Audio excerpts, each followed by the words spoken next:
Mesdames, Mesdemoiselles, Messieurs, bonsoir et bienvenue à votre 21h30 de ce vendredi 10 mai 2013. Les principaux titres du journal.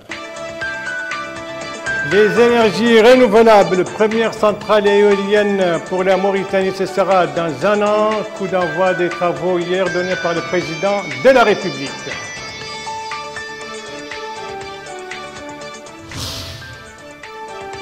Les marchés publics, les procédures de passation de ces marchés au centre d'une session de formation qui vient de s'achever à Nouakchott, session à l'intention de plusieurs cadres du ministère des Finances.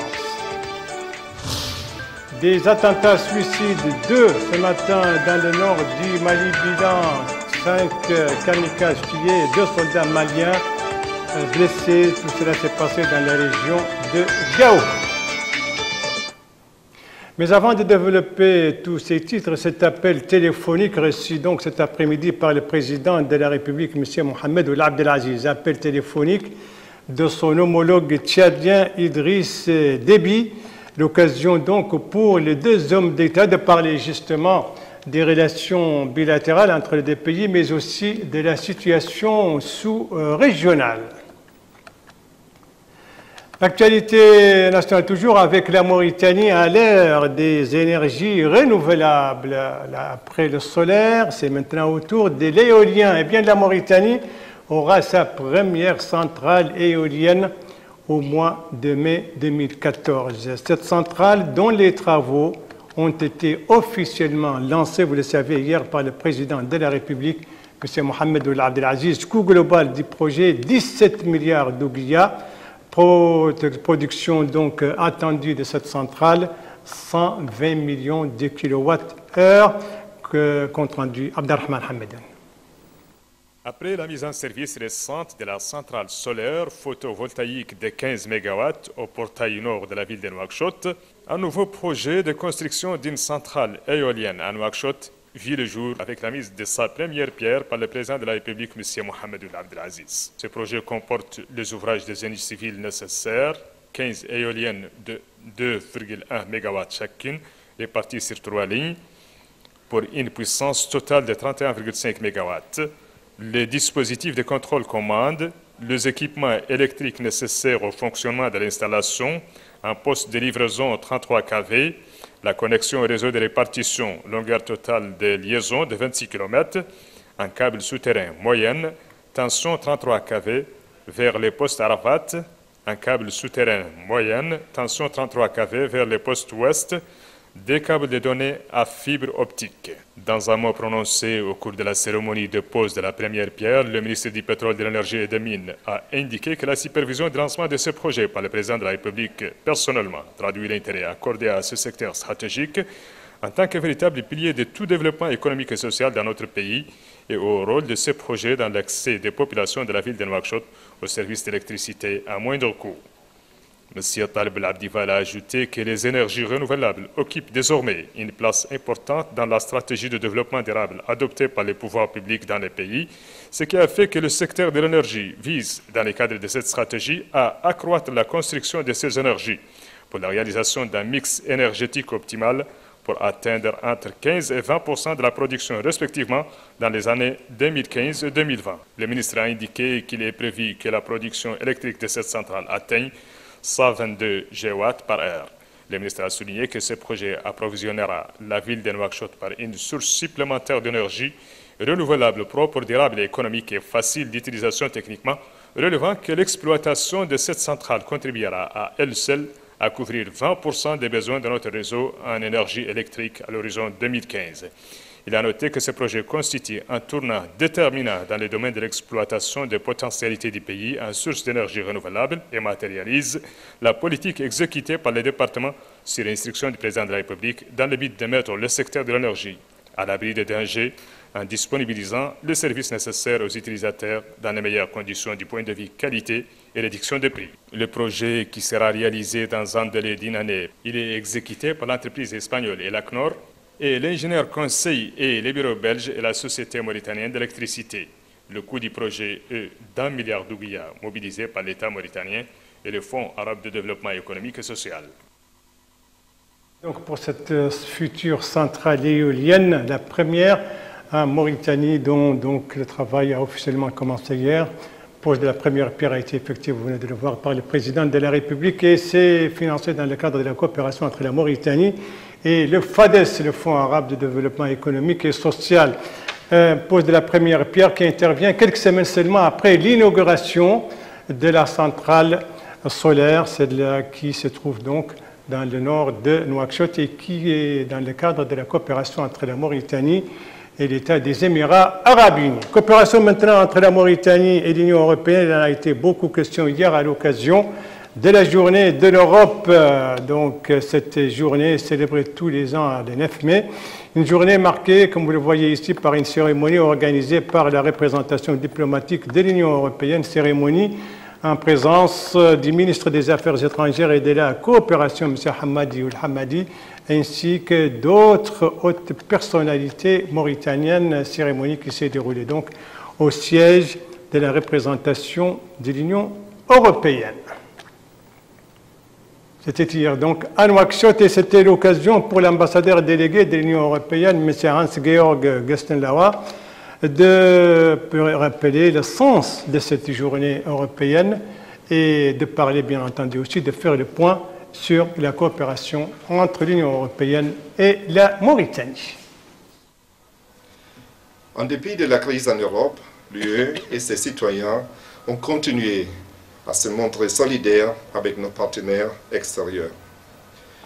Ainsi, la coopération de l'Union européenne avec la Mauritanie a atteint en 2012 de nouveaux records. Cette année, à titre d'exemple, nous lancerons pour la première fois en Mauritanie un appui budgétaire de 40 millions d'euros. Les travaux de la réhabilitation de la route Nouakchott-Bombri pourraient commencer dans les prochains mois. Et le nouveau programme pour la société civile, la culture et l'artisanat va lancer ses premiers appels à propositions. Nous avons prévu, avec les gouvernements mauritaniens, de nous concentrer pour la période 2014 à 2020 sur l'agriculture et la sécurité alimentaire, la santé et l'état de droit. Parlons à présent des marchés publics et des procédures de passation de ces marchés. Tel était le thème donc d'une session de formation qui vient de se dérouler à Nouakchott, session au profit de plusieurs cadres du ministère des Finances. La clôture de cette session, c'était hier soir, compte rendu Salem Mejbour.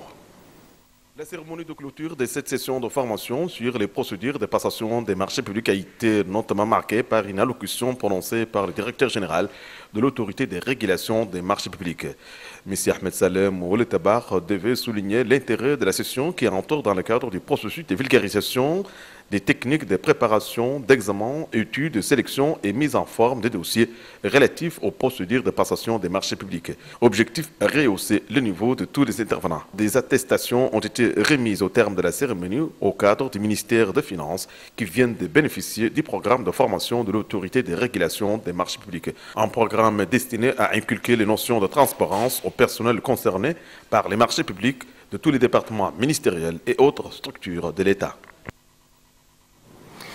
Autre chose maintenant, on va se déplacer vers Arkiz, au Trarza Arkiz, où se déroule, vous le savez, actuellement la 3e édition du tournoi El Gouichichi. Vous l'avez compris, il s'agit du tir à la cible, un tournoi avec participation de 30 équipes des différentes wilayas du pays. Précision avec Mohamed Lamine Bekkar. Des équipes venues des différentes wilayas du pays se sont retrouvées à Arkiz pour participer à la 3e édition du championnat de l'Gouichich de tir à la cible.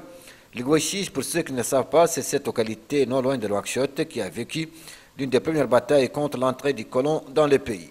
L'événement a drainé un grand public amateur du tir à la cible devant lequel le Wali du Trarza a souligné l'intérêt que notre pays accorde au développement de ce sport traditionnel, marqué selon lui par la création de conditions appropriées qui ont permis l'organisation régulière du championnat de tir à la cible. Le maire d'Erkiz a lui mentionné l'intérêt accordé au symbole de la résistance de la part des pouvoirs publics, précisant que cette manifestation vise justement à glorifier les martyrs de la résistance. Pour sa part, le président de la Fédération mauritanienne de tir à la cible, il a fait savoir qu'en choisissant Erkiz pour abriter cette troisième édition de l'Iguachiche, la Fédération commémore en même temps le passé glorieux de nos résistants dans cette zone, à l'image d'Ahmed Oulideid et de ses illustres compagnons. Lui succédant, le président de la Fédération du Trésor des tirs et la cible a remercié le président de la République pour l'intérêt particulier et le soutien moral et financier qu'il ne cesse d'accorder à ce sport.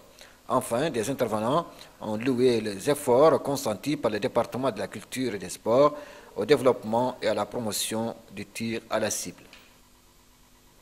Activité des partis politiques avec ce soir, celle du parti Tawasul, ce parti dont le conseil de la Choura tient actuellement sa première session ordinaire, une session en présence, bien entendu, de plusieurs dirigeants du parti ainsi que les membres de ce conseil, une session qui va durer 3 jours. Eh bien, l'occasion pour le président de ce conseil, le Dr Soufi Oulishibani, de parler des axes principaux de la politique de Tawasul, mais aussi de faire le point sur les points inscrits à l'ordre du jour de cette session, notamment le plan d'action du parti, son budget, la situation bien entendu politique du pays et les positions de ce parti vis-à-vis de cette situation. Activité des organisations non gouvernementales avec celle de l'association Main dans la main pour la culture et le travail social. Eh bien, cette association vient de donner le coup d'envoi de la première saison de la fraternité. C'était hier soir au Palais des Congrès, l'occasion pour le président de cette ONG, l'ingénieur Bedou Lissalek, d'insister sur l'importance de la fraternité, de la connaissance, et il a souligné d'ailleurs à cette occasion que cette organisation a été créée justement pour contribuer à la préservation de l'unité nationale. Autre association, autre activité, l'association nationale pour la commémoration de l'action de la résistance nationale. Cette association a organisé hier soir à Nouakchott un colloque autour de la bataille de Jahavia dans le Hod el-Sharqi, cette bataille qui s'est déroulée, il faut le rappeler, le 12 mai 1911. Un exposé sur cette bataille a été d'ailleurs présenté par le professeur Mohamed Salem Moulayi, qui a mis l'accent sur justement la stratégie pour cette bataille. Merci de suivre la télévision de Mauritanie. La suite du journal avec la situation au Mali et ces 2 attentats suicides aujourd'hui dans le nord du pays. Bilan, 5 morts, tous des kamikazes et 2 soldats maliens blessés. Les 2 attentats se sont déroulés dans la région de Gao. Le premier dans la localité de Gossi, le second dans celle de Meneka. La situation au Mali d'ailleurs a dominé aussi à Paris, l'entrevue aujourd'hui à Paris donc entre le président français et son homologue nigérien, et tous 2 ont souligné la nécessité d'organiser comme prévu l'élection présidentielle au mois de juillet prochain sur l'ensemble du territoire malien, et pour cela, a dit François Hollande, il faut installer l'administration malienne partout sur l'ensemble du pays. Président français qui avait présidé auparavant les cérémonies commémoratives donc de l'abolition de l'esclavage. Il a insisté, il a loué l'esprit de souvenir, mais il a dit non à une éventuelle réparation pour les victimes. Des précisions avec Melika Nakli.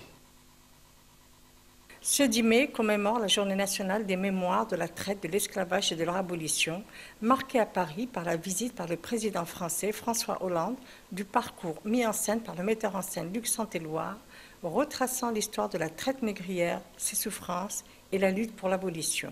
Un devoir de mémoire salué par François Hollande qui a aussi rappelé que certains combats perdurent.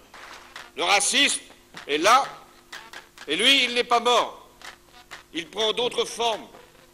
Mais il doit toujours être combattu sans répit, sans faiblesse, sans silence, comme doit être poursuivie toute discrimination. François Hollande a également évoqué l'importance des lieux de souvenirs en Martinique et à La Réunion, mais aussi en Guadeloupe où le projet de mémoire acte à Pointe-à-Pitre, porté par la région, sera aussi soutenu par l'État. Regardez franchement l'histoire, c'est la condition de l'unité nationale, a-t-il conclu. Parlons à présent du Pakistan qui se trouve à la veille, disons, à quelques heures des élections générales cruciales pour l'avenir du pays. Plus de 86 millions de Pakistanais sont donc appelés aux urnes demain dans le cadre d'élections législatives, nationales et provinciales. Un scrutin sous haute surveillance, sous haute tension aussi, puisque les talibans ont promis de le perturber par des attentats suicides. Mohamed El Bakar. 86 millions de Pakistanais sont appelés demain, samedi, à choisir leurs 342 députés de l'Assemblée nationale parmi 4670 candidats et les représentants dans les 4 assemblées provinciales, environ 11 000. Une échéance qui se prépare déjà sous les menaces répétées des talibans qui ont conseillé aux électeurs de ne pas aller voter s'ils veulent épargner leur vie. Une échéance qui se prépare déjà sous les menaces répétées des talibans qui ont conseillé aux électeurs de ne pas aller voter s'ils veulent épargner leur vie. La majorité des observateurs parient sur la victoire de la Ligue musulmane dirigée par Nawaz Sharif, déjà 2 fois Premier ministre. Son rival Imran Khan du PTI, Pakistan Tahrik et Insaf, et ancien champion du cricket, compte lui aussi de nombreux sympathisants. Le parti du peuple pakistanais, au pouvoir depuis 5 ans, mais plombé par son mauvais bilan économique et sécuritaire, et sous la menace des talibans de s'attaquer au parti laïque, s'est résolu à une campagne minimum. Demain, 600 000 éléments de sécurité veilleront au déroulement du vote dans 70 000 bureaux, dont près de la moitié sont considérés comme un risque. Voilà, donc c'est quelques heures encore séparent les Pakistanais de ces élections. Il est presque là-bas à 6 heures du matin. Et il faut dire, sur un plan tout à fait complet, que la campagne électorale s'est achevée hier soir. Une campagne qui a été marquée par beaucoup de violence, car au moins 120 personnes ont été tuées depuis la mi-avril. Voilà, c'est la fin de ce journal. Merci à vous, madame, mademoiselle, monsieur, de l'avoir suivi. Merci bien entendu aux équipes rédaction et techniques qui ont participé à sa conception. Et je vous en rappelle les principales informations.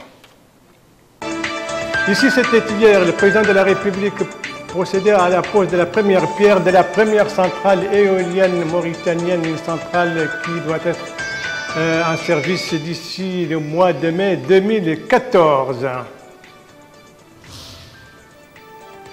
Ici, c'est la clôture de la session de formation pour certains cadres du ministère des Finances dans le domaine des marchés publics et des procédures de passation de ces marchés. Une session qui s'est achevée hier soir à Nouakchott. Et ici, c'est le Mali avec 2 attentats suicides ce matin dans le nord du pays, dans la région de Gao. Bilan, 5 kamikazes tués et 2 soldats maliens blessés. Il ne me reste plus qu'à vous souhaiter une très bonne fin de soirée, une très bonne fin de semaine et à vous donner rendez-vous, Inch'Allah, demain aux mêmes heures, 19h, 21h30. Bonsoir.